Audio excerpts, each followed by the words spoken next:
नमस्कार, मैं श्यामगिरी। आप देख रहे हैं टीवी टीएफडी इंडिया। टीवी टीएफडी इंडिया में आप सभी दर्शकों का स्वागत है। महाराष्ट्र में एकनाथ शिंदे ने मुख्यमंत्री पद के लिए ठोका दावा। बीएमसी ने सारा खेल पलट दिया। बड़ी महत्वपूर्ण है कि एकनाथ शिंदे की मुश्किलें कम नहीं हो रही है और न तो भारतीय जनता पार्टी की मुश्किलें हैं। बस फर्क इतना है कि एकनाथ शिंदे दिखा रहे हैं और भारतीय जनता पार्टी चुप बैठी है। अगर मानिए कि दोनों चुप बैठ जाते, एकनाथ शिंदे भी चुप बैठ जाते और भाजपा भी चुप बैठ जाती, तो क्या होता। लेकिन भाजपा को फर्क तो नहीं पड़ता, लेकिन शिंदे को फर्क पड़ता है, क्योंकि उनके लोग टूट जाएंगे। दोनों चुप बैठते तो भी यह होता कि दोनों चुप क्यों बैठे हैं, कहीं कुछ गड़बड़ तो नहीं है। भाजपा के ऊपर तभी भी संदेह रहता है और भाजपा चुप बैठी है तभी भी संदेह है, क्योंकि यह संदेह जो है यह हकीकत में बदल जाता है। यही वजह है कि इस पर चर्चा बहुत जरूरी है। अब एकनाथ शिंदे ने 29 आने के बाद भी एक मुख्य भूमिका में 29 पार्षद आने के बाद एक मुख्य भूमिका में तो आ ही गए हैं। इस बात से तो इनकार नहीं कर सकते हम। बीएमसी के अंदर एक मुख्य भूमिका उनकी है, लेकिन जब से यह चीज निकल करके आई है कि एससी एसटी के हाथ में जा सकता है मेयर का कुर्सी, भारतीय जनता पार्टी भी परेशान हो गई और एकनाथ शिंदे भी।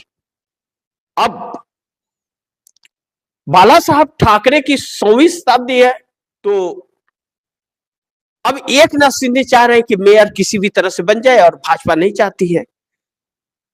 5 साल का मेयर पद है, 2.5 साल के फार्मूले दिए थे एकनाथ शिंदे ने, भाजपा ने सुनी नहीं।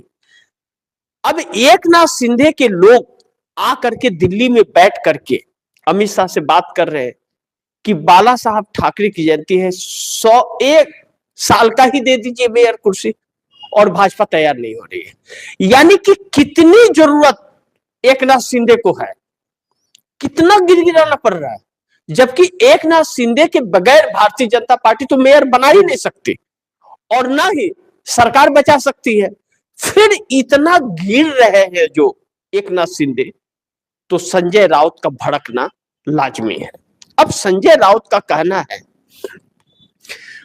कि एकनाथ शिंदे बड़ी लाचार है, बेचारा गिड़गिड़ा रहा है, रो रहा है, मांग रहा है कि हमें 1 साल दे दीजिए।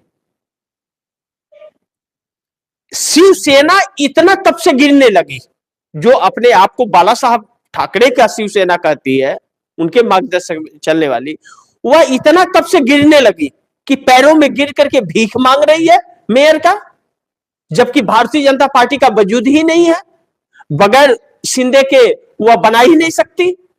लेकिन इंडिया गठबंधन बगैर शिंदे के बना सकता है और वह आंकड़ा पूरा होता हुआ नजर आ रहा है, क्योंकि एकनाथ शिंदे के लोग ही एकनाथ शिंदे के साथ नहीं खड़े हैं। लेकिन दूसरी तरफ एससी एसटी का कोटा अगर चल गया, जो इस बार सवर्ण से एससी एसटी पे जा सकता है, जिसकी लॉटरी निकलेगी, तो ऐसे में न तो शिंदे के पास और न भाजपा के पास एससी एसटी से कोई पार्षद है कि जो मेयर बन सके। ऐसे में उद्धव ठाकरे के पास 2 पार्षद है जो एससी एसटी कोटे से जीत करके आए हैं। अब यहीं पर भारतीय जनता पार्टी मात खा गई और एकनाथ शिंदे परेशान हो गए हैं। अब ऐसे में न तो शिंदे की जरूरत पड़ेगी, न तोड़ने की जरूरत पड़ेगी, उद्धव ठाकरे की शिवसेना का मेयर बन जाएगा। लेकिन फिर एकनाथ शिंदे का क्या होगा अगर ऐसा नहीं हुआ, एससी एसटी कोटा नहीं लागू हुआ, तो क्या होगा? तो एकनाथ शिंदे खत्म हो जाएंगे। भारतीय जनता पार्टी उनके सामने झुकने को तैयार नहीं है। अब एकनाथ शिंदे ने जैसा कहा अमित शाह को कि आप 2.5 साल का कार्यकाल कर लीजिए और 2.5 साल का मुख्यमंत्री भी कर दीजिए, भारतीय जनता पार्टी उसके लिए तो तैयार नहीं है। लेकिन थाने जैसे कई जगहों पर जहां भारतीय जनता पार्टी की सीटें बहुत कम हैं और एकनाथ शिंदे की ज्यादा है, वहां पर भारतीय जनता पार्टी 2.5 साल का कर रही है कि यहां हमको 2.5 साल देना पड़ेगा। जहां देने की जरूरत नहीं है, एकनाथ शिंदे खुद बना सकते हैं, वहां पर दे रहे हैं। लेकिन जहां पर भाजपा को देना चाहिए, जरूरी है, वहां पर शिंदे, वहां पर वह साफ इंकार कर रही है। जब 2.5 साल के मुख्यमंत्री और 2.5 साल के मेयर को लेकर के एकनाथ शिंदे ने अमित शाह को कहा, तो बड़ी सादगी से अमित शाह ने कह दिया कि भारतीय जनता पार्टी में अपने पार्टी का विलय कर दीजिए, फिर हम सोचेंगे आपके साथ क्या करना है। इससे यह साफ हो गया कि भारतीय जनता पार्टी अब एकनाथ शिंदे को कोई भाव नहीं दे रही है। और एकनाथ शिंदे तब आज आए हुए हैं, एकनाथ शिंदे और 2 लोग और गिड़गिड़ा रहे हैं, बैठकों का दौर शुरू है और कहा जा रहा है कि 1 साल के लिए कदमों में गिरते हुए नजर आ रहे हैं एकनाथ शिंदे, लेकिन भाजपा देने को तैयार नहीं है। अब ऐसे में उद्धव ठाकरे ने जो ग्रीन सिग्नल दिया था, घर वापसी कर लेते तो वजूद बचा रहता, सम्मान बचा रहता। अब अमित शाह के पीछे पड़े हैं और अमित शाह उनको पूरी तरह से खत्म करने के लिए तैयार बैठे हैं। यानी कि महाराष्ट्र का मेयर दिल्ली से तय हो रहा है, महाराष्ट्र से नहीं। जनता ने वोट महाराष्ट्र के दिया और फैसला दिल्ली करेगा। इस बात को लेकर के विपक्ष हमलावर है, लेकिन उसी के साथ साथ उद्धव ठाकरे का प्रयास भी सफल होता हुआ नजर आ रहा है। एकनाथ शिंदे के पार्षद ज्यादातर उद्धव ठाकरे के संपर्क में है। लेकिन दूसरी तरफ मुख्यमंत्री का जो दावा एकनाथ शिंदे ने किया है और इनकार कर दिया, तो यानी कि न मेयर और न सीएम, कुछ भी नहीं मिलेगा। तो एकनाथ शिंदे के पार्टी के अंदर बगावत के सुर उठते नजर आ रहे हैं। ऐसे में अगर एकनाथ शिंदे ने अपने लोगों की सुन ली, जिसके अलावा कोई और रास्ता नहीं बचता है, तो एनडीए सरकार पर संकट गहरा जाएगा। एकनाथ शिंदे सीएम बनेंगे या नहीं बनेंगे, यह वक्त बताएगा।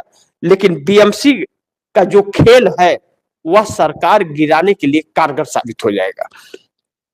अब ऐसे में अजीत पवार एक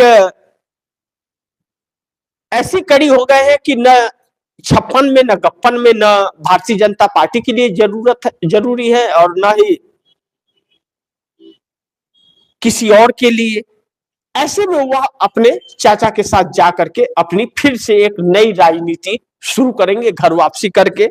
अब जनता क्या उनको महत्व देगी नहीं देगी, यह वक्त बताएगा। लेकिन बीएमसी चुनाव में तो जनता ने इशारा कर दिया है कि देख लो भैया, आने वाले वक्त में तुम्हें हम अस्वीकार कर रहे हैं। ऐसे में भारतीय जनता पार्टी अजीत पवार को भी रोकने की कोशिश नहीं कर रही है, या रोकने की कोशिश कर रही है, अजीत पवार नहीं रोक रहे हैं। दोनों चीजें हैं।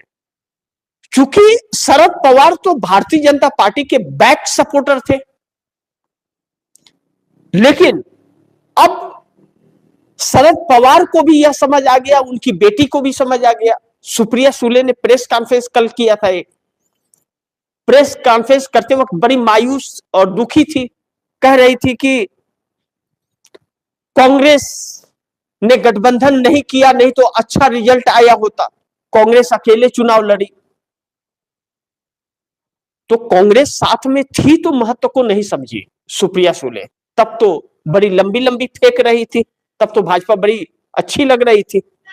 अब जब जनता ने सपोर्ट खींच लिया तो अब कांग्रेस की याद आने लगी, और कांग्रेस ऐसे ही करेगी अब इन लोगों के साथ, क्योंकि कांग्रेस अकेले चलेगी। लेकिन उद्धव ठाकरे की जब संभावना हो गई कि बना सकते हैं अपना मेयर, और उद्धव ठाकरे ने कि शिवसेना ने जब संपर्क किया कांग्रेस से, तो कांग्रेस ने कहा हाँ, हम आपको सपोर्ट करेंगे, हमारी तरफ से कोई दिक्कत नहीं है आपके लिए। कांग्रेस एक ऐसे स्थान पे आ गई। मानिए यही 24 अगर शरद पवार के पास होते तो अभी तक भाजपा अपना मेयर बना चुकी होती। इस मजबूती से शरद पवार उद्धव ठाकरे को नहीं सपोर्ट करते, क्योंकि अंदर की बात है, आप दर्शक समझिए इस चीज को, अंदर की बात है ना। जब नरेंद्र मोदी को अभी तक पर्दे के पीछे से सपोर्ट करते रहे तो जनता इतनी बेवकूफ नहीं है, जनता तो समझ ही गई, और समझ गई तो नजरअंदाज कर दी। नजरअंदाज करते ही न घर के न घाट के, कहीं के नहीं सारी चाणक्य की नीति निकल गई। जनता द्वारा दिए गए वोट से ही ताकत मिलती है और किसी को नहीं मिल रहा है। और भारतीय जनता पार्टी को जनता वोट नहीं देती है तो भारतीय जनता पार्टी वोट चोरी कर लेती है। इसकी ताकत चोरी है, वोट चोरी है। लेकिन विपक्ष के पास तो यह सुविधा उपलब्ध नहीं है। विपक्ष को तो जनता के अंदर अपने क्रैज और विश्वास को बनाए रखना पड़ेगा, तब जनता वोट देगी। कांग्रेस ने बनाया, कांग्रेस ने जनता की उम्मीदों पर खड़ी उतरी विपक्ष के रूप में, और जब क्षेत्रीय दल उसे परेशान कर रहे थे, सब बार्गेनिंग कर रहे थे, सब उसे ही खत्म करना चाह रहे थे और सब पीठ पीछे मोदी को समर्थन कर रहे थे, तो वो अकेले लड़ी तो जनता ने उसे दिया, जितना लड़ा उतना दिया। और जो खूब लड़ा पैसे धन बल से, उसको जनता ने वोट नहीं दिया। अजीत पवार और एकनाथ शिंदे और शरद पवार। अब ऐसे में गठबंधन की अहमियत, इंडिया गठबंधन की समझ इन लोगों को आई है, और जब समझ आई है तो कहते हैं ना, हुजूर आते आते बहुत देर कर दी, तब तक इनकी जमीन ही खसक गई है। अब आगे क्या होगा और बैठक में क्या निकलता है, इन सब पर खबरें लेकर के फिर आप दर्शकों के सामने आऊंगा। लेकिन आप दर्शकों से गुजारिश है कि इस खबर को ज्यादा से ज्यादा शेयर कीजिए, अपने दोस्तों को भी कहिए आगे शेयर करें। आपने अगर चैनल को सब्सक्राइब नहीं किया, चैनल को सब्सक्राइब कर लीजिए, अपने दोस्तों को भी कहिएगा चैनल को सब्सक्राइब करें। और मिलते हैं फिर अगली खबर के साथ, तब तक के लिए नमस्कार।